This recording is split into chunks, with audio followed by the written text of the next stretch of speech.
Okay, back into these toxidromes and other medications that we commonly see. Again, these are the ones that sometimes the medical profession, especially your preceptors and evaluators and mentors, they're going to try to pimp you out or ask you more questions on these, and they look for like buzzwords or terms.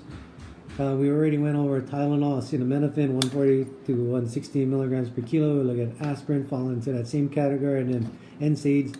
Now remember, these are non-steroidal anti-inflammatories, and all of these medications can be mixed with narcotics. Now as we move on, we're looking at the tricyclic antidepressants, TCAs, Elavil, Seroquel, amitriptyline, nortriptyline. These are the types of drug names. And what happens is early, they create these anticholinergic effects. Now, what is an anticholinergic drug that you normally get? Purple box.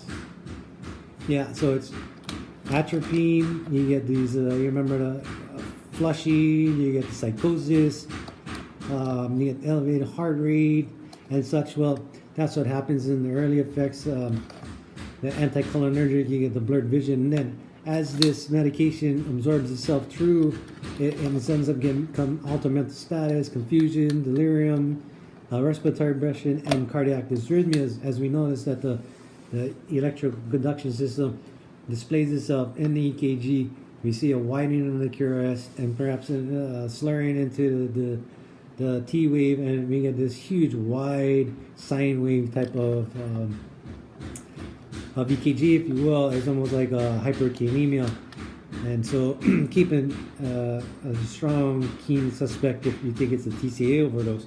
Again, let's remember that we're looking at the amount, or what was taken. Let's start off with what was taken, when it was taken, the amount that it was taken, was anything else taken with that, and then did they do anything to try to remove some of that from the body system. There's no specific antidote really, but we tried some activated charcoal if it's an early on ingestion, and then we're trying to alkalinize the urine by adding sodium bicarb to IV, and this what it does is try to increase clearance of the drug through the renal system. So about 1.5 to 1 milliequivalents per kilo. Again, follow your local protocol or communicate for additional assistance.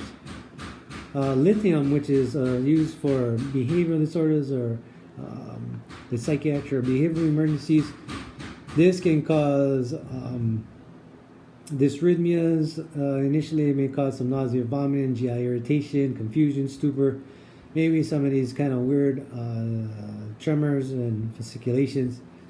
May lead up to renal failure as it affects and becomes toxic to the kidney. So just again, look at the history. We would probably maybe think about bicarbonate as an alkalining unit to increase the excretion of this drug, and charcoal is not necessarily effective, but maybe considered because maybe they might have taken other things. Now, another medication for psychiatric or behavioral conditions is monoamine oxidase inhibitor. Is used as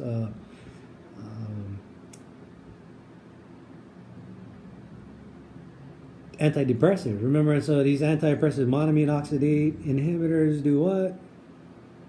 And when you give a certain drug like epinephrine, what does it allow it to do? And so we're looking at, yes, so it blocks the reuptake of epi and norepi or acetylcholine. And so what happens is a lot of that stays around. And so if you have MAOIs, it potentiates or increases or enhances what you just was given. So now when they take this, they may have some bradycardia hypotension, agitation, palpitations, and so we look at the patient and might have even some hyperthermia, hyperpyrexia. And remember, hyperpyrexia, hypothermia is also associated with what? Potentially aspirin and maybe even NSAIDs. But in this case, monoamine oxidase inhibitors are decreasing uptake of what?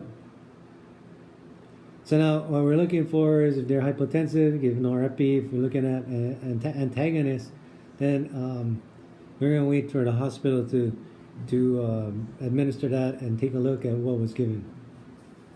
Another one is another antidepressants are the SNRIs or SS selective serotonin reuptake SSRIs. That's citalopram, fluoxetine, paroxetine, sertraline. These Prozac, Zoloft, Paxil. Gives you serotonin syndrome. Serotonin syndrome. Remember, this is one of those chemicals in the body that's there. NH5HT, 5 serotonin. So when they block these, we have agitation, confusion, nausea, vomiting, GI upset, sinus tachycardia, flush skin. And so the antidote for this selective serotonin uptake inhibitor, we don't really carry it, so we'll be looking for help down the road.